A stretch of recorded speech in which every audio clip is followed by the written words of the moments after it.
Think about this. If two managers are equally good with their skills but only one is a team player, who will the boss hire or promote? The answer is obvious. Employers do not want only professional expertise and experience in their employees. They're also looking for other qualities. Character traits for building rapport with customers and co-workers. Interpersonal and communication skills that will help leaders steer teams effectively. You'll be able to stand out and advance faster in your career if you have these traits and skills. In this video, we'll share what some of these traits and skills are and show you how to use them in your interactions with customers, subordinates, supervisors, and co-workers. These tips have been taken from training programs in the Singapore Workforce Skills Qualifications for Leadership and People Management, or LPM WSQ. That's not all. We'll also give you some pointers on how you can manage your own development. If you're able to build positive relationships with your customers, they'll keep coming back. However, despite your best efforts, things can sometimes go wrong. Can you still maintain rapport with unhappy customers? Yes, you can. The key is in how you communicate with them. Here are some ways to make your customer feel better. The first way is to reiterate his views to show that you understand. For example, you can say, "You're right, we didn't deliver the samples last week." Follow up with something like this: "I'll make a call now to have them delivered today." The second way is to let him tell you what he needs before suggesting a solution. For example, you can say, "I have another idea to help you get the samples by tomorrow." For the third method, present the pros and cons. For example, you can say, "That's right, if you receive the samples tomorrow, you can meet the deadline. But if you could give us one more day, it will make a big difference to the sample quality and it won't affect the timeline too much." If you're able to attend to unhappy customers well, you'll be able to continue your relationships with them. If you want to get the best results from your subordinates, you need to be assertive. Assertiveness is not about bulldozing your way through while disregarding people's feelings. How then can you express your views honestly and yet be respectful? Explain to your team members why you need them to do certain things and how they would help the organization. Be open to other people's suggestions. And always accept responsibility for your decisions. Otherwise, how will your subordinates believe in what you say? It's important for you to build rapport with your supervisor. One way is to know how he prefers to process information. For example, if your supervisor is a visual person, you can use graphs, pictures, and videos to help him visualize your message. For an auditory supervisor, let him hear your message through face-to-face meetings and phone calls. And if your supervisor is a feeling person, get your message across through experiences such as site visits and product testing. If you're able to influence your co-workers, you can help your project team reach desired outcomes and manage changes. You may use one or a combination of these 4 push and pull influencing styles. One push style is to use logic, point out the loopholes of an argument, and then offer a counter proposal. Another push style is carrot and stick. Show your co-workers the reward they'll get if they comply and highlight the potential threats if they don't. On the other side of the coin are the pull styles. The consultative style is suitable if your team members are committed and capable of offering ideas. And if you're working with senior and independent people, you can move them using the big picture, such as values, mission, and life goals. Employers value employees who are able to grow personally and professionally. These employees are able to take on greater responsibilities and challenges. Therefore, it's important to manage your self-development well. You begin by identifying your career goals. Then, embark on continuing education and training to help you build on your strengths, minimize your weaknesses, and reach your goals. To get the skills you need to stay employable, get the job you want, and progress in your career, you should consider the Singapore Workforce Skills Qualification System, or WSQ. WSQ courses are practical. WSQ frameworks are co-developed by WDA and its industry partners from over 30 sectors. This means you gain skill sets that employers truly want. The courses are accessible, They're easily available at more than 450 CET centers and training providers island-wide. They are affordable. Singaporeans can get subsidies of up to 95% of course fees. They're also flexible. You can take up bite-sized modules to suit your needs and schedule. It's often said that character traits and interpersonal and communication skills will determine how far you'll advance in your career. If you aspire to grow into a holistic leader, find out more about leadership and people management WSQ training programs at www.wda.gov.sg/LPM_WSQ. If you want to upgrade your industry-specific skills, be sure to check out other WSQ frameworks. Log on to www.wda.gov.sg or download the Learn SG mobile app now.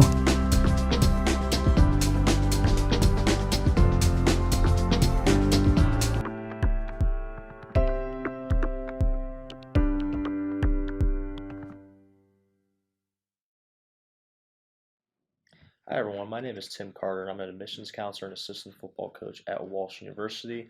I'm also in the MBA program currently in the class Organizational, Behavioral, and Communication. So my topic on this TED Ed lesson is what is ethical leadership in general. So obviously you guys saw that, first intro video regarding creating better leaders in different environments and everything. So I'm going to kind of talk about this topic in general. So pretty much great leaders in any organization are able to educate, empower, motivate their team to reaching individual goals, right?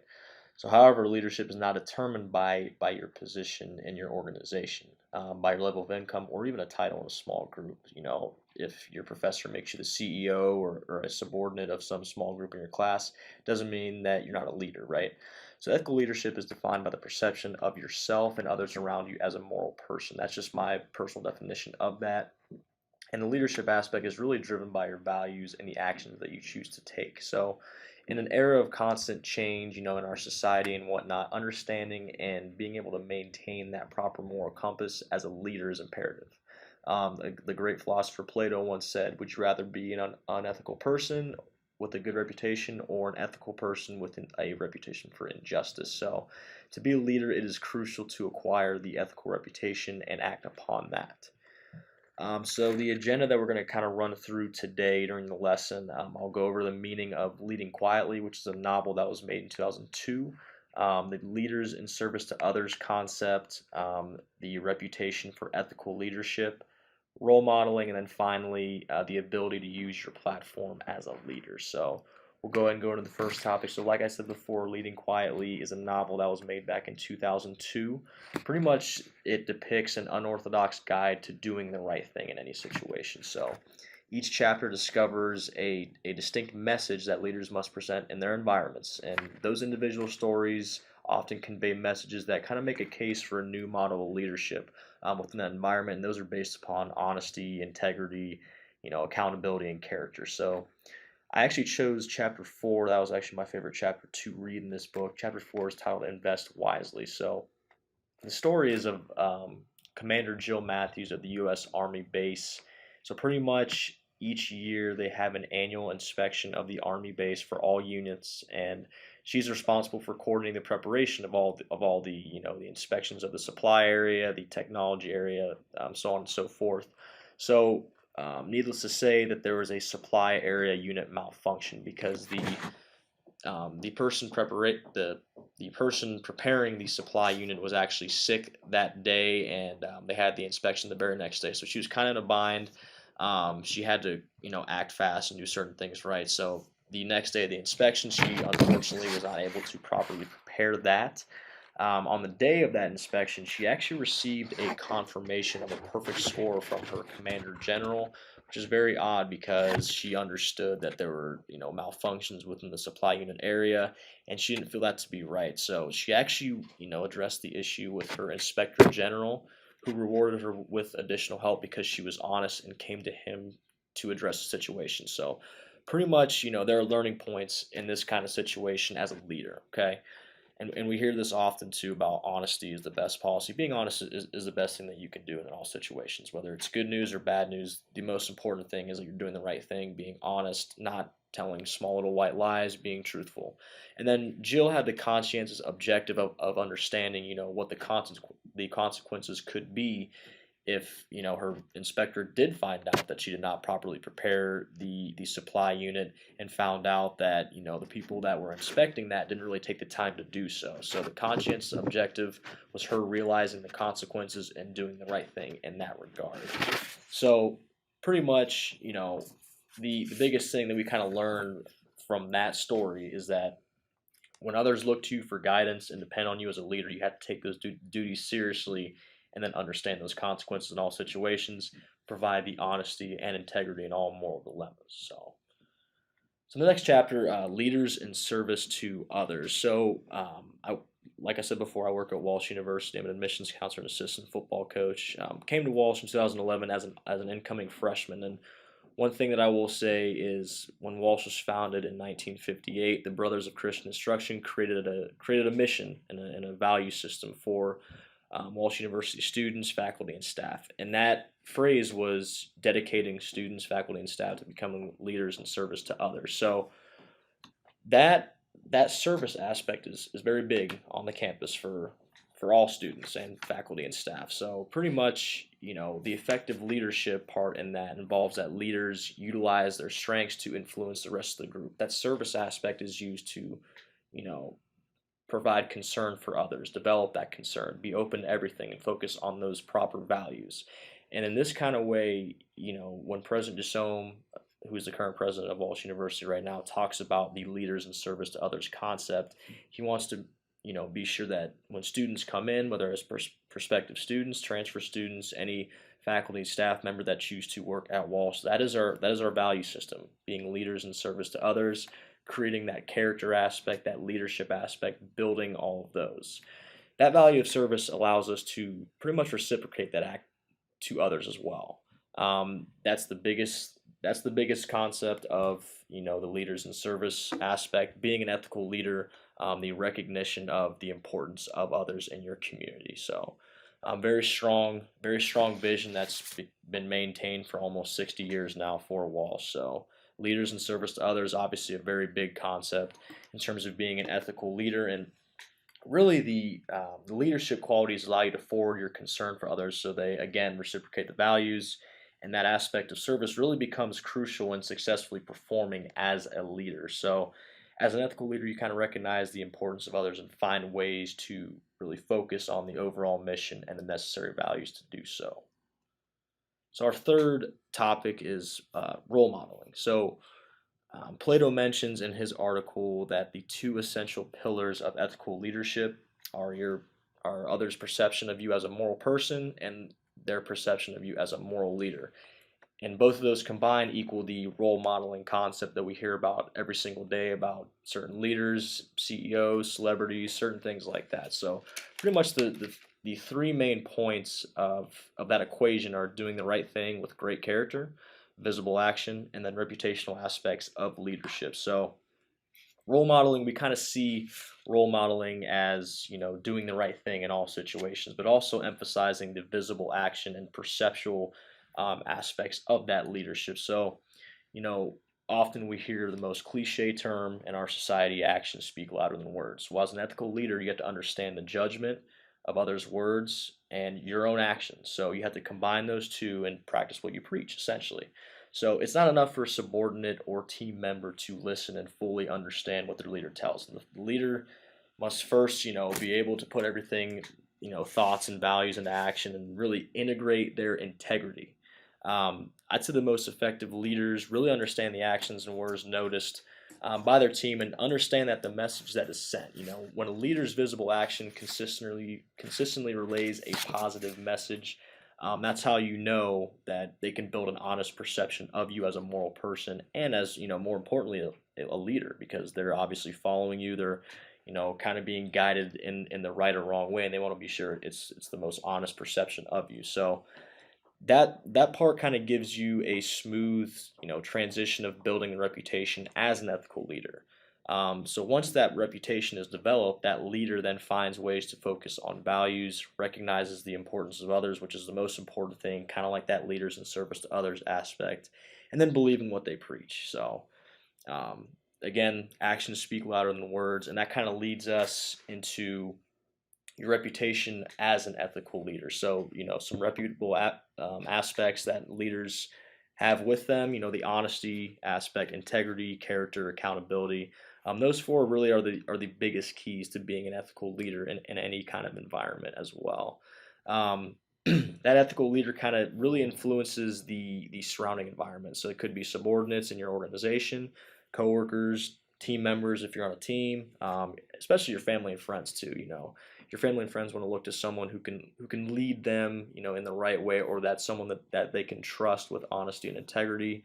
And the most important thing within all that, the leader has to, maintain that strong message that will influence them around you. So those proper guidance, those values, as long as you're conveying the right message, that's kind of, building your reputation as an ethical leader in any environment whatsoever. So the last thing, guys, is be able to use your platform. You're kind of given, your God-given talents and abilities, and it's really important for you to kind of exercise those. Be sure that, you're doing things the right way with good character, because, with that, leadership is defined by the perception of yourself and others around you as a moral person. So it's kind of, trying to evaluate yourself, what can I do better?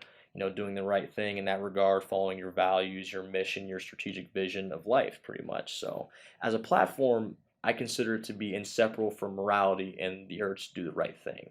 And then finally, just being able to maintain the proper moral compass, it's imperative. And as a leader, it's essential to act upon it.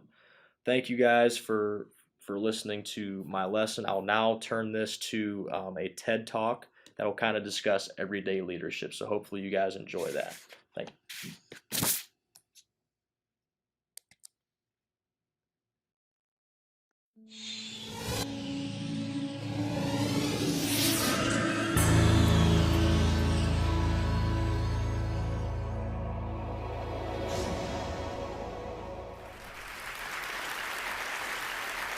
How many of you are completely comfortable with calling yourselves a leader? See, I've asked that question all the way across the country, and everywhere I ask it, no matter where, there's always a huge portion of the audience that won't put up their hand. And I've come to realize that we have made leadership into something bigger than us. We made it into something beyond us. We made it about changing the world. And we've taken this title of leader and we treat it as if it's something that one day we're going to deserve. But to give it to ourselves right now means a level of arrogance or cockiness that we're not comfortable with. And I worry sometimes that we spend so much time celebrating amazing things that hardly anybody can do, that we've convinced ourselves that those are the only things we're celebrating. And we start to devalue the things that we can do every day. And we start to take moments where we truly are a leader, and we don't let ourselves take credit for it, and we don't let ourselves feel good about it. And I've been lucky enough over the last 10 years to work with some amazing people who have helped me redefine leadership in a way that I think has made me happier. And with my short time today, I just want to share with you the one story that is probably most responsible for that redefinition. I went to a school on a little school called Mount Allison University in Sackville, New Brunswick. And on my last day there, a girl came up to me and she said, "I remember the first time that I met you." And then she told me a story that happened 4 years earlier. She said, "On my day before I started university, I was in the hotel room with my mom and my dad, and I was so scared and so convinced that I couldn't do this, that I wasn't ready for university, that I just burst into tears. And my mom and my dad were amazing. They were like, 'Look, we know you're scared, but let's just go tomorrow. Let's go to the first day, and if at any point you feel as if you can't do this, that's fine. Just tell us, we will take you home. We love you no matter what.'" And she said, so I went the next day and I was standing in line getting ready for registration, and I looked around and I just knew I couldn't do it. I knew I wasn't ready. I knew I had to quit. And she says, I made that decision, and as soon as I made it, there was this incredible feeling of peace that came over me. And I turned to my mom and my dad to tell them that we needed to go home, and just at that moment, you came out of the Student Union building wearing the stupidest hat I have ever seen in my life. It was awesome. And you had a big sign promoting Shinorama, which is Students Fighting Cystic Fibrosis, a charity I've worked with for years, and you had a bucket full of lollipops. And you were walking along and you were handing the lollipops out to people in line and talking about Shinorama. And all of a sudden, you got to me, and you just stopped, and you stared. It was creepy. This girl right here knows exactly what I'm talking about. And then you looked at the guy next to me, and you smiled, and you reached in your bucket, you pulled out a lollipop, and you held it out to him, and you said, "You need to give a lollipop to the beautiful woman standing next to you." And she said, "I have never seen anyone get more embarrassed faster in my life." He turned beet red, and he wouldn't even look at me, he just kind of held the lollipop out like this. And I felt so bad for this dude that I took the lollipop. And as soon as I did, you got this incredibly severe look on your face, and you looked at my mom and my dad and you said, look at that, look at that. First day away from home, and already she's taking candy from a stranger. And she said everybody lost it. 20 feet in every direction, everyone started to howl. And I know this is cheesy, and I don't know why I'm telling you this, but in that moment when everyone was laughing, I knew that I shouldn't quit. I knew that I was where I was supposed to be, and I knew that I was home. And I haven't spoken to you once in the 4 years since that day, but I heard that you were leaving. And I had to come up and tell you that you've been an incredibly important person in my life, and I'm gonna miss you. Good luck. And she walks away, and I'm flattened. And she gets about 6 feet away, she turns around and smiles and goes, you should probably know this too. I'm still dating that guy 4 years later. A year and a half after I moved to Toronto, I got an invitation to their wedding. Here's the kicker, I don't remember that. I have no recollection of that moment, and I've searched my memory banks because that is funny, and I should remember doing it, and I don't remember it. And that was such an eye-opening, transformative moment for me to think that maybe the biggest impact I'd ever had on anyone's life, a moment that had a woman walk up to a stranger 4 years later and say, you've been an incredibly important person in my life, was a moment that I didn't even remember. How many of you guys have a lollipop moment, a moment where someone said something or did something that you feel fundamentally made your life better? All right. How many of you have told that person they did it? See, why not? We celebrate birthdays where all you have to do is not die for 365 days. And yet we let people who have made our lives better walk around without knowing it. And every single one of you has been the catalyst for a lollipop moment. You have made someone's life better by something that you said or that you did. And if you think you haven't, think about all the hands that didn't go back up when I asked that question. You're just one of the people who hasn't been told. But it is so scary to think of ourselves as that powerful. It can be frightening to think that we can matter that much to other people. Because as long as we make leadership something bigger than us, as long as we keep leadership something beyond us, as long as we make it about changing the world, we give ourselves an excuse not to expect it every day from ourselves and from each other. Marianne Williamson said, our greatest fear is not that we are inadequate. Our greatest fear is that we are powerful beyond measure. It is our light and not our darkness that frightens us. And my call to action today is that we need to get over that. We need to get over our fear of how extraordinarily powerful we can be in each other's lives. We need to get over it so we can move beyond it. And our little brothers and our little sisters, and one day our kids, or our kids right now, can watch us start to value the impact we can have on each other's lives more than money and power and titles and influence. We need to redefine leadership as being about lollipop moments. How many of them we create, how many of them we acknowledge, how many of them we pay forward, and how many of them we say thank you for. Because we've made leadership about changing the world, and there is no world. There's only 6 billion understandings of it. And if you change one person's understanding of it, one person's understanding of what they're capable of, one person's understanding of how much people care about them, one person's understanding of how powerful an agent for change they can be in this world, you've changed the whole thing. And if we can understand leadership like that, I think if we can redefine leadership like that, I think we can change everything. And it's a simple idea, but I don't think it's a small one. And I want to thank you all so much for letting me share it with you today.